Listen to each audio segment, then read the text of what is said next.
All right, welcome everybody to B-Sides San Francisco 2024. We have two amazing presenters today. We have Lee. Just kidding. It's something between. It's an inside joke. Okay, Snyder, and then we have Devina. Hold on, let me see if I. Dhawan. Yeah. All right. Okay, got that down. So, a couple quick announcements before they start. We would love if you would participate and ask questions at the end. We're doing it on Slido, sli.do. Now, there's a QR code on the entrance of every theater, or what you can do is log on to bsidessf.org/Q&A. That's Quebec, Nicolina, that's me, Alpha. So no ampersand is actually the letter N. So go ahead and fill that out. We're gonna leave room for asking questions towards the end.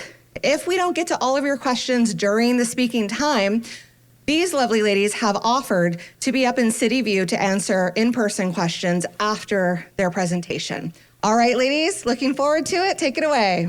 Thank you. Do you want to go first? Sure. Hi, everybody. How's everybody doing? Welcome to B-Sides. Thank you all so much for coming and talking with us. We want this to be interactive, so please make sure you write down your questions for the Slido. So who am I? Hi, my name is Devina Dhawan. I live in Chicago, Illinois, and I'm a staff security engineer. I worked at companies like Etsy, Shopify, Hulu. Pretty much if you interact with the internet, you've probably interacted with some of my security stuff that I've done. And I'm also the founder and CEO of Devi Labs. Devi Labs is a nonprofit that teaches women and gender nonconforming people how to code every single day in Chicago. We're gonna be doing online classes as well this year.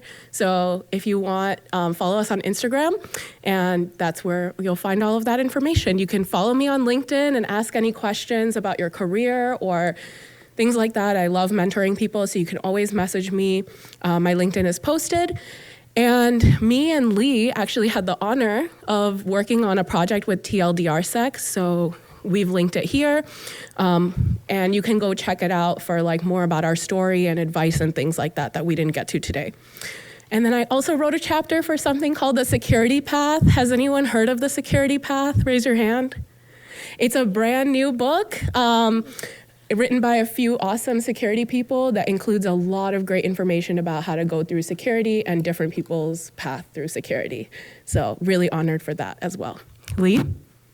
Yeah, hey everybody, my name's Lee. I'm a principal security engineer at Microsoft. I work in the Intra organization. That's our identity and network access organization. As Devina said, we both were super honored to be interviewed for a TLDRSec about our journeys. I also recently was on the Blue Hat podcast, which is an MSRC podcast. It's relatively new, where I also talked a bit more about my journey and my unique background. So feel free to check it out. All right, we're gonna get going. So it's odd, some of the data's not showing up. That's cool.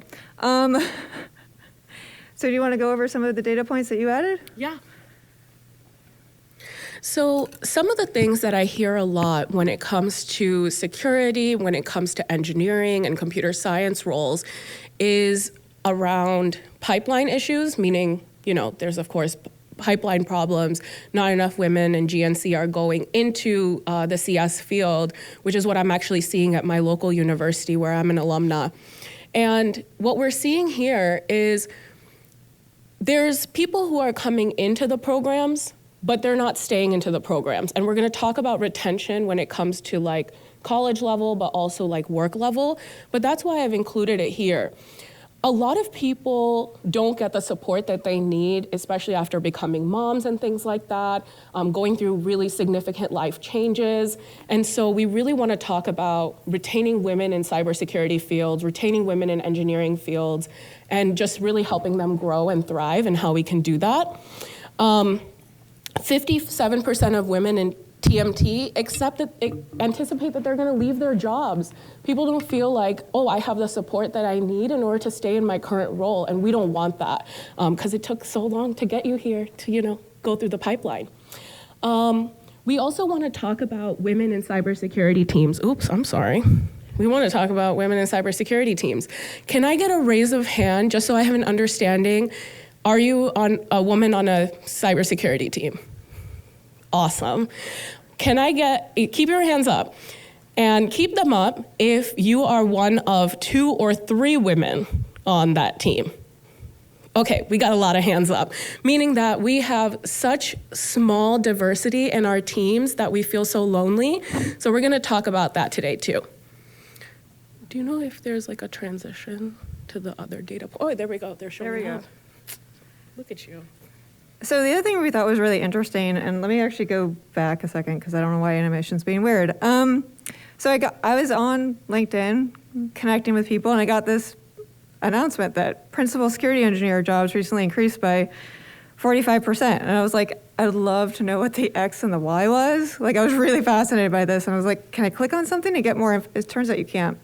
But there's obviously a high demand for people at our level. And I thought it was really interesting. But then I juxtapositioned it against, like, okay, so this is age. It's not a great stat, but like typically women and actually anyone that's at the higher levels, you're going to be a bit older. You need a bunch of experience, right? And what you can see is that it just kind of drops off a cliff, right? Like women who, wow, I cannot read my own slide, are under 30, I mean, we're doing pretty well. And like even until like 39, you're doing pretty well. And then it just falls off a cliff.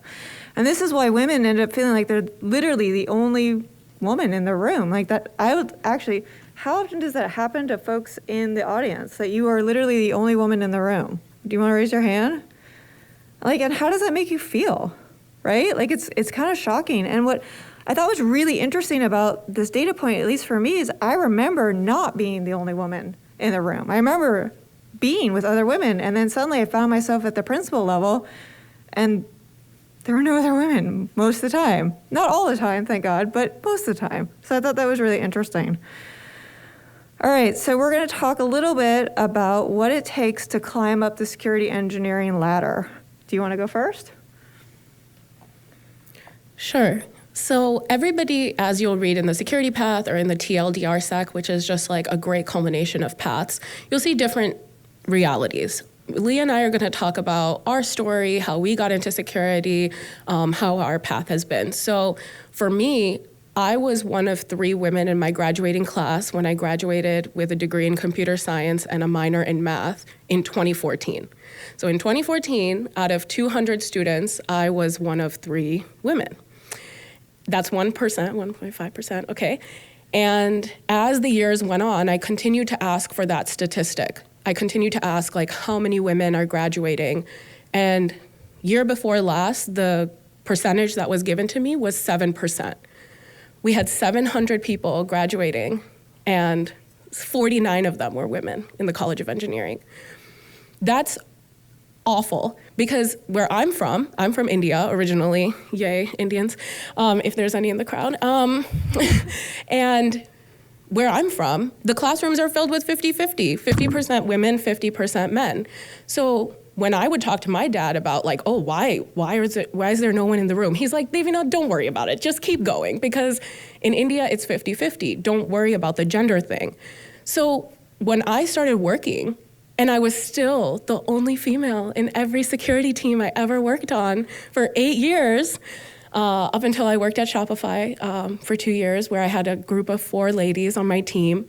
Up until then, I was still the only girl. So that really sucks. It's very lonely, and I have to do extra work. I have to create community where community is not there, and that's a lot of extra work to like get people together and do these things that I need in order to thrive. I'm sure you've dealt with some of that as well. Yeah, so I come from a pretty unconventional background. I have a degree in economics. I also have an MBA. I went and got an MBA just because I was like, I don't know business. Let me go get an MBA. If you're thinking of going down that path, please come talk to me later, and I can tell you why you may want to consider it and maybe not. So I'm entirely self-taught in tech. Like, I've never actually taken a computer science course. I don't consider myself a decent coder at all. I can script really well. I came up through your very traditional IT background. I was in the help desk, and then I did desktop engineering. Then I became an SRE, and I was literally at a conference, and I was looking in this room of 1,000 some odd people, and on one hand, I could count the number of women. I was in this like 400 level technical talk, and I was like, what field has more women? Was literally my thought process. And I happened to go to a BSides in Boston, and there were a bunch of women there. And I was like, okay, these are my people. I'm gonna figure out how I get there. And it took me a while, to be honest. The funny thing is, I said, I was an SRE, and I just mentioned I don't know how to code. And my first job in security was actually on an application security team, which I think is hilarious, because I'm like, not infrastructure, not cloud, no AppSec. Today I actually work across all domains. So I feel really like lucky that I've been exposed to so many things. And one of the things that we want to make sure folks know is that, you know, as you want to climb that security engineering ladder, which I'm not saying everybody wants to, but let's say, I'm going to assume that at least some people in the room want to do that, right? You have to have deep technical skills, but you also have to have breadth. And then you have to have leadership skills. And that's where actually I see a lot of people fail, and a lot of people come and talk to me about how you gain those skills. And so there's so many ways you can gain leadership skills. You can volunteer at a conference, right? Especially if you take on like a lead volunteer role. Cool, you've just demonstrated how you can lead others. Ask to run a project, right? Like, just ask. Like, go for it. You set up a nonprofit. Like, you could do management. I'm not saying you actually have to, but you could do that path. So there's a lot of ways to gain leadership, but what we see often is that women are pushed to do much more technical things, and they forget to do the leadership. And you cannot do our roles if you can't be a leader. That is really, we have to model the behavior that we expect to see every day. And we cannot do that unless we're leaders. So I really wanted to stress that. So I wanted to ask you, what do you think about AI? Yeah, it's such a complex topic. I think, is anyone familiar with Khan Academy? Yeah, I love Khan Academy. So I taught at Girls Who Code for 7 years. We use Khan Academy a lot.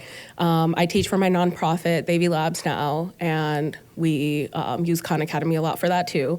And the person who runs Khan Academy has done a lot of really great talks about how we can use artificial intelligence in conjunction with mentorship and tutoring in order to like move education forward and really bring education to the masses in a way that we as humans have never really thought about.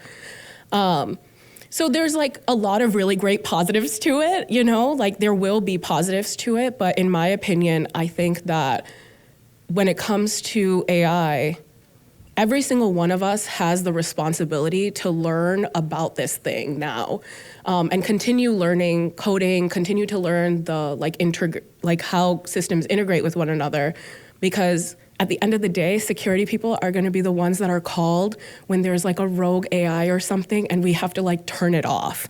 And they're going to be like, turn the networks off, do this, do that, in order to like bring down the size of an issue. And it's just going to suck really bad when we have to be the call of action for that, like we've had to do for cloud systems in the past, which are also like brand new systems. I have a little bit more of like a positive view on things, so I try to always include the positive, but this conference is also called Dystopia Cannot Be Spelled Without AI, so I know that a lot of security folks also have that. I'll ask you the same question.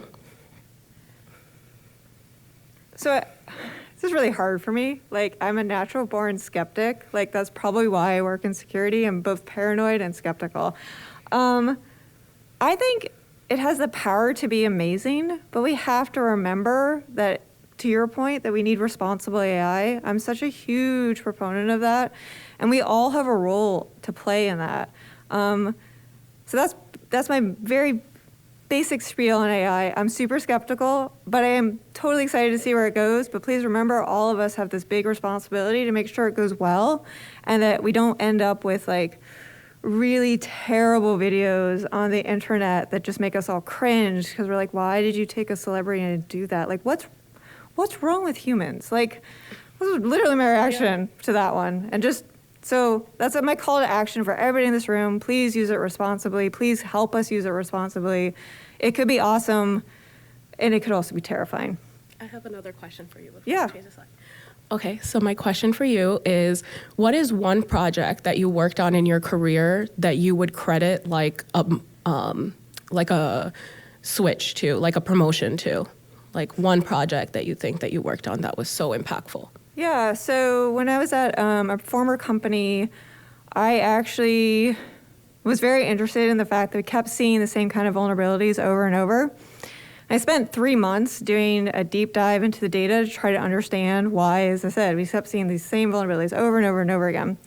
And I ran this very, very large program at this very large company to basically just eradicate them.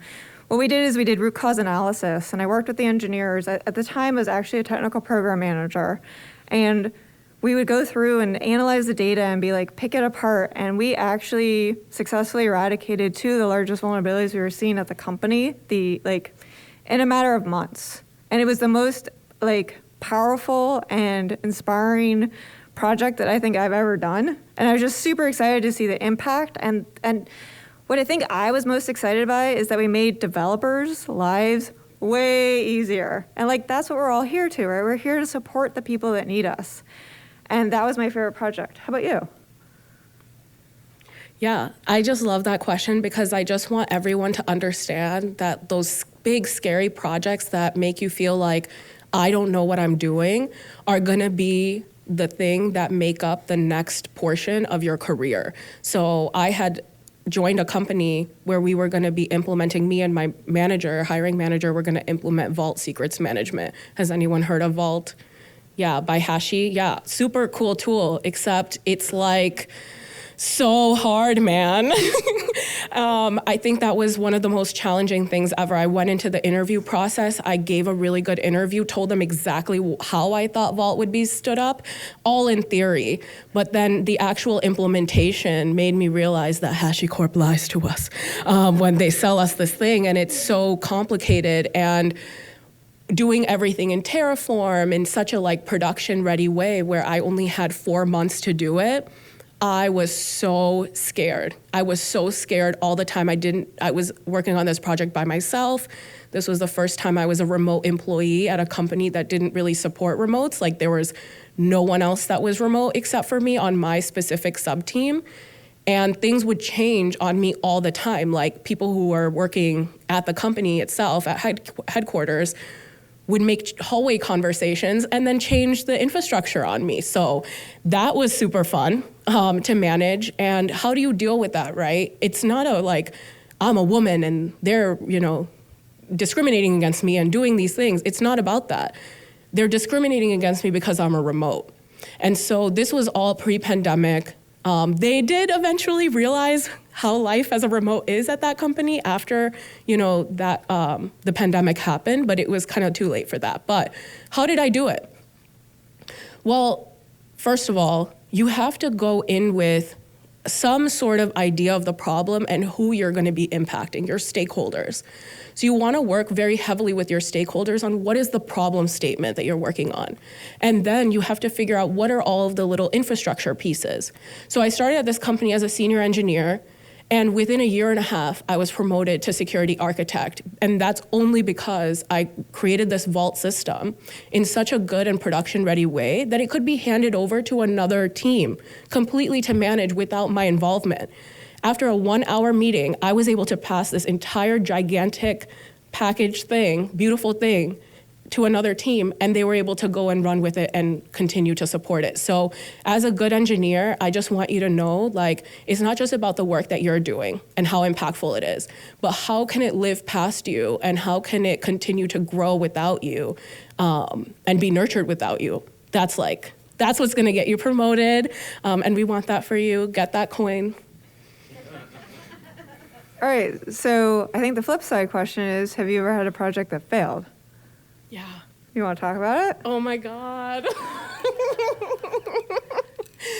I wouldn't say failed. I would say that this resulted from, I was working at a cryptocurrency exchange and we were gonna be redefining access, okay? And how services interacted with each other, what kind of jump boxes we were gonna use, all these things. But before I even joined the company, they decided to buy Okta OAG. without any, like somebody did a POC, I guess, and then they like spent a bunch of money on it and it was like really bad. You couldn't automate it, you couldn't do anything.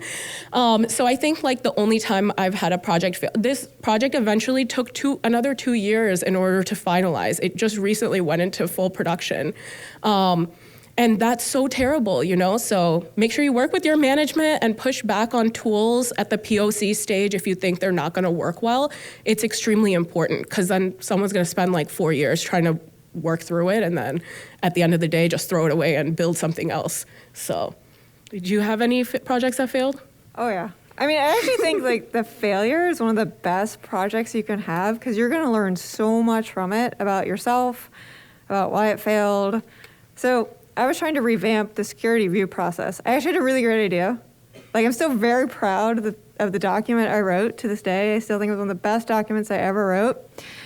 And basically, my development team was like, cool, no.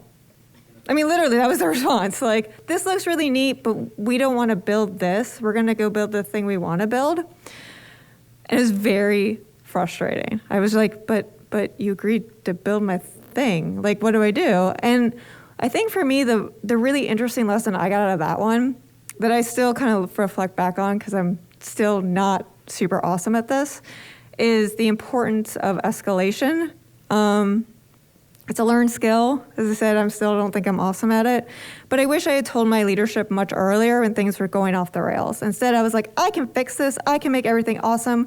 Turns out I couldn't fix it. I couldn't make it awesome. The funny thing is I left the company and then I went somewhere else. Then I boomeranged back to the company, and they were still working off my original project doc, and they were still implementing it. So as I said, it was a great idea. I just did not build the right support for it. And luckily, it was getting off the ground, I think. But then I left the company again, so I don't actually know how it landed. And honestly, like, I'm good with that. All right, we're gonna talk about the IC ladder and getting ratted out. All right, so how many people in here are ICs? Trying to see. How many people have been told that you should do something like management? How many people actually want to do management? All right, that's good. Like, I appreciate that there are people that want to do it. I think both of us have been pivoted out of IC more times than we can count. That is I will say, like, if you show up and you show up well and you got great leadership skills, people are gonna be like, manager. And I'm like, but I'm not. But you're so organized. You're so organized. You're so great at mentoring. You make the team better. Great. Guess what I can't do when I become a manager? Everything you just listed. So I think, you had this experience. Like, how did you get out of it? I mean, I just quit. I mean, I literally was like, I'm not going to do this job, so I'm going to go to a different job instead. Like, that is a cop-out, I'll be really honest. But how did you get out of it? Did you quit too? No, okay. I wanted to quit for different reasons because I was remote and I just wanted to work in the office with humans again. But basically what was happening I had been kind of forewarned about this because my dad told me he works in technology. He told me that after about 5 or 6 years in working in tech, that I can expect to become a manager. And my immediate response to him was, I don't want to be a manager. Like, that sounds lame. I would have to fire people. I don't want to do that. I have too much empathy for that. And so, I was also very immature at the time, so be it. But when I had become an architect, my manager had come to me and said, I want to talk to you about your growth. And he was somebody who, to this day, I can't say that somebody hasn't, this person did everything for me. Like, they went out of their way to explain things to me. They really thought the best of me. When I quit the company, and I had, of course, repeatedly told this person I did not want to be a manager, he was like, Devina, you don't have to necessarily go into leadership, but I can one day see you being the CEO of the Red Cross. And I was like, I can't believe you said that to me. Like, that's how much you believe in me. And so a lot of people who come to you and tell you, I want you to be a manager, they're coming in with that. They see something in you that's really great. However, I have learned from a lot of women in engineering that the more you go into management earlier in your career, the harder it becomes for you to become a CTO later. That's just something I've heard. I don't know if I'm perpetuating some bullshit, sorry, but I don't know what I'm doing, right? But I'm gonna do my best to do more technical work early on in my career. So I kept pushing back on my manager, but I continued to learn about what leadership means. There's a really great book called What You Do Is Who You Are. It's by Ben Horowitz, and includes a lot of really great leadership examples that don't require you to be a manager. And the best thing I've learned about being a staff engineer and a security architect is you can do leadership while doing IC work and doing really, really, really cool work that's gonna grow you technically. Have you seen that? Oh yeah, that's why I'm an IC. Yeah. And to be clear, you should try management. I always believe you should try it. Just go into it with open eyes, and if it's not for you, make sure you have an exit path that is not literally just quitting. I mean, you can do that. I'm telling you, it's one way out. It's not my recommended path, though. I have a quick thing that Yeah. I wanted to mention. Go for it. Can you go back to the last slide? So 2 things I wanted to say. 1, if you're deciding to become a manager, here's some advice for you. If you can possibly become a manager outside of the team that you are currently on, that would be ideal. And the reason is because you would be so surprised at how much ego comes out when you are now the manager of your peers. Before, you guys used to complain together about your manager and all of these different things, but now you've become the manager.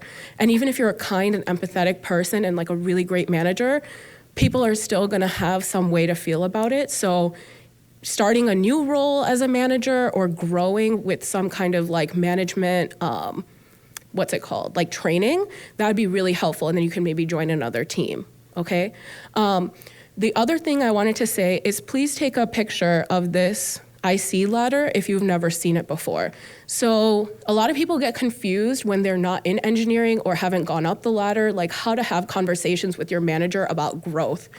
You can't know where to grow to if you don't know what the words are called, right? And how you get there, or at what point can you switch. So this is a really good representation of you start off at the company as a junior engineer, maybe you're an intern, then you become an engineer, maybe you're a security engineer, network security engineer, then you become a senior engineer, and let's say you decide you want to go from infrastructure security to application security. You need to talk to your manager about something like that as soon as possible. So you can start getting trained so you don't lose your promotion potentially. But sometimes you're gonna have to de-level in order to move to a different segment. That only happens sometimes, so definitely talk to your manager about it. But once you get to senior, you will become a security architect or a staff engineer. And that's the point where things start to diverge into either management or IC leadership, which is your beginning stages of becoming a manager, then going and directing and VP and all those things, versus staff engineering, senior staff, principal, but all these things have different names at different companies. There's a really great, I had a great picture on a slide. No, I don't know where it went. But it doesn't matter. Basically the thing that happens as you go down the ladder is your scope changes. So have you seen that in your career, that the scope is changing as you go up? Yeah, I think it's always funny because I try to describe my job to people and often fail miserably. I mostly focus on strategic work today, and I wouldn't be able to do that if I wasn't a principal level, right? But I work across all the security domains on my team. So yeah, as I mentioned, my first job was AppSec. I obviously still work with the AppSec team, but I also work with incident response, and I work with GRC, and I work, what else is there? With detections and threat intel. I work with everybody.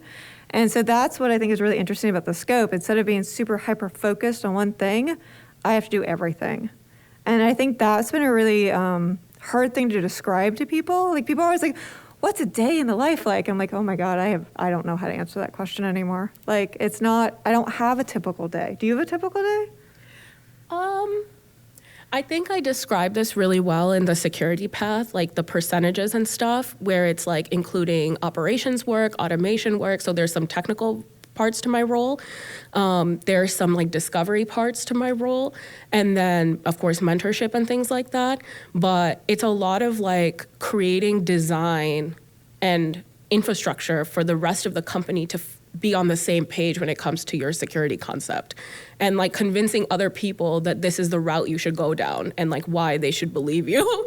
And like, I think a lot of where I'm at right now, where my scope is the entire company impacts the entire developer base, is it's also talking to developers and the stakeholders who I'm impacting. So building relationships is huge. So you did a really good segue to mentorship. What do you want to talk about when it comes to mentorship? I think the biggest thing that me and Lea have talked about is there's a huge difference between mentorship and sponsorship. And as we go through our careers, we're really figuring out why one is more important than the other. So like whenever I join a company, I always think that my mentor, my biggest mentor, is going to be who? My manager, right? So who can I, complain to? Who can I tell what's on my mind? Who can I tell everything to and, 100% trust? It's this person, And just like 2 days ago, I figured out I was doing it all wrong. Just like literally 2 days ago, I took a little workshop. I wasn't even thinking to do it. And I learned something extremely important. The difference between mentorship and sponsorship is that your sponsor is going to be the person who is advocating for your promotion, for your raise, for you to get a new project, and so on and so forth. So what the sponsor should be hearing is the good, and the good, the best stuff. How are you mentoring and helping others? What projects are you working on? What do you need help with? But you got it under control. That's who you tell your sponsor that stuff. Your mentor, they get to hear the good, bad, the ugly, all the stuff you're suffering through, all the help that you need, the support that you need. But your manager is actually your sponsor. They're the one person that you have that's your ticket into your promotion and into your raises. So you want to be making sure that you're treating them like a sponsor. Have a brag doc. Share it with your manager. Go over it on a weekly or bi-weekly basis when you have your one-on-ones with them. Make sure you're advocating for yourself and why you're doing a good job. Because that mentorship, that's not helping us anymore. Lea has a really great quote that she heard recently. Yeah, so someone actually asked a question around this, but they said women are over-mentored and under-sponsored. And I kind of wallowed in that statement for a while. And I reflected on the fact that I'm curious, how many people have been assigned a mentor? Okay, how many people then, for those who raise their hands, did that actually work for? I feel like I see no hands, yeah. That kept happening to me over and over and over in my career, and I think it was really well-intentioned. It was like, oh, we have this really smart, intelligent woman. We want her to grow as an IC. We're going to give her the next level, mentor to help her, and it always falls flat. I obviously don't ask the right questions. I obviously don't know how to engage with a mentor.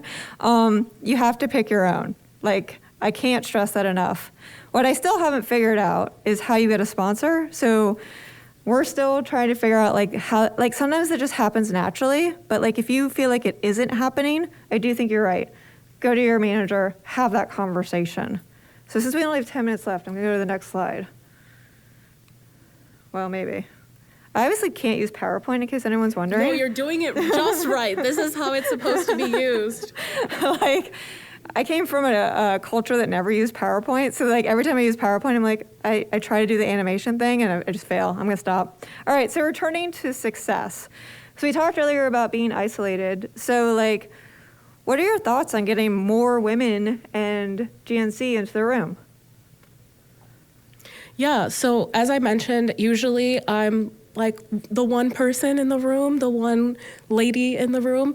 And so the difficulty for me is always finding the rest of the people. I know in our industry and in tech in general and working in general, a lot of people talk about imposter syndrome.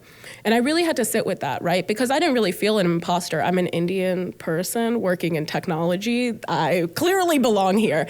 So, but why did I still feel a certain way when I was working at the company? And I realized it was loneliness.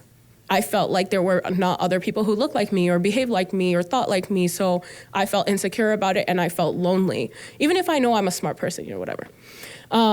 But creating community. So usually whenever I go into a new company, I always go for the women in tech rooms and I'm joining them and I'm super active and I say good morning all the time. because I just love it, and I love that interaction on Slack. And then if there's not already an infrastructure and security women and GNC group, I create one. So if there's not already a little collective, I make it happen. I create a brand new channel, and I bring all the infra ladies in, and I bring all the security ladies in, because I think they work so well together. Maybe some developers who are interested in security, and then I meet with them on maybe a monthly basis. And what I found is this is an extremely effective way to grow engineers and people in cybersecurity in general locally, because you can use these meetings to do little presentations, like 10, 15-minute long presentations that can get people really into like public speaking and stuff like that, right? So that's something that I've used a lot to create community. Of course, I started my own nonprofit too, and through mentorship, we've seen so many women and girls grow into engineers. This is one of my mentees who just graduated yesterday. She just graduated. Yeah, please give her a round of applause. She's amazing. Went from a 1.9 GPA to like literally a 3.5 plus in electrical engineering, one of the hardest workloads, and urban studies minor. So really killing it. So if you really support people and mentor people, they can go far. I was just going to say, like, everybody in this room has something to offer to other folks. And so I really do encourage that every time you can mentor someone, to do it.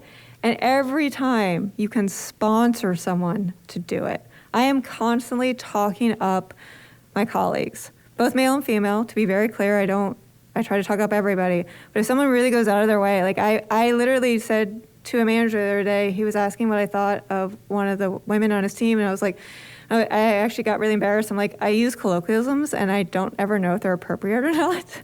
And so I was like, is this appropriate to say? And he's like, because I said, oh, she's punching above her weight. And I literally don't know, like, to this day, if that's appropriate to say. So if someone does know and it's bad, please tell me afterwards.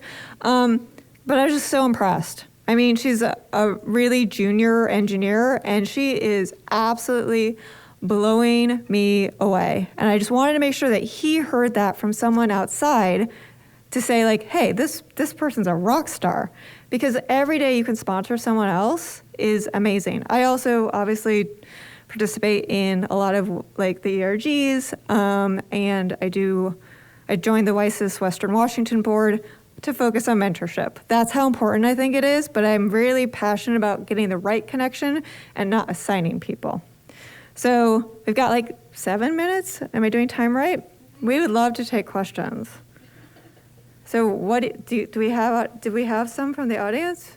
Oh, a lot. Okay. We will also be upstairs. Please come find us or connect with us on LinkedIn. Yeah, all the things, all of the those. So you actually have quite a few questions. So the first question that got the most likes or question is, did you ever feel like you didn't know enough in the security field? If so, how did you overcome that? Do you want to go first? Sure.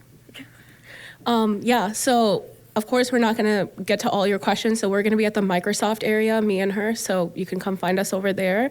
100%. And to be honest, chase that high, because signing up for stuff you don't understand is literally your employer paying you to get an education. And I have signed up for projects like, for example, when I went to Etsy, they were like, oh, we have a cloud environment, but we don't know much about it. And we bought this thing that tells us how secure it is. Devina, do you want to do it? And literally nobody wanted to touch this project with a 10-foot pole. And I was like, yeah, for sure. Like, that sounds cool. I didn't know anything about cloud security, period. I had set up one EC2 instance in my life.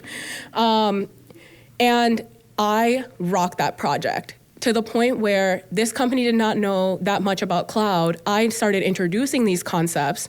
Eventually there was a little bit of a, whatever happens at companies, political stuff. The new CTO decided they wanted to go to cloud.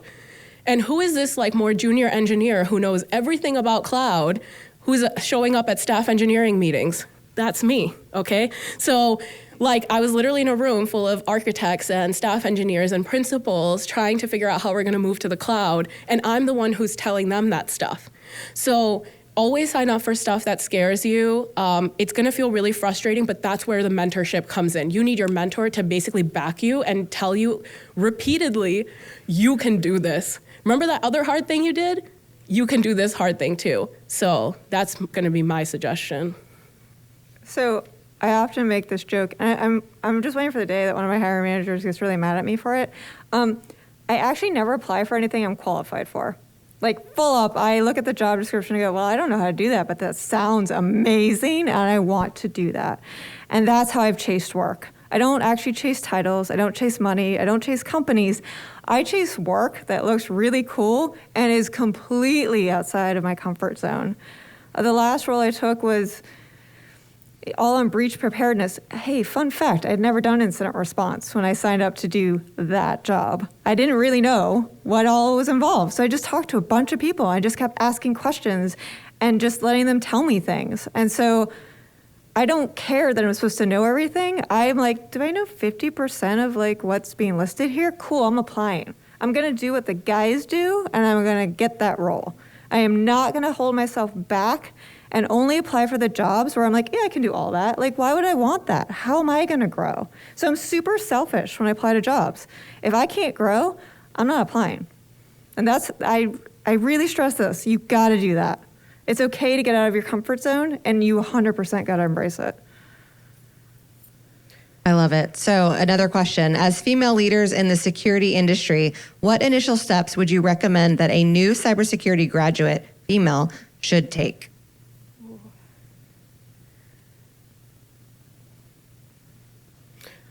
Okay, hi. So you just graduated, is that right? Okay, just now. Yeah, have you ever heard of, has this person started working at all? Or they're like into it? Don't know. We don't know.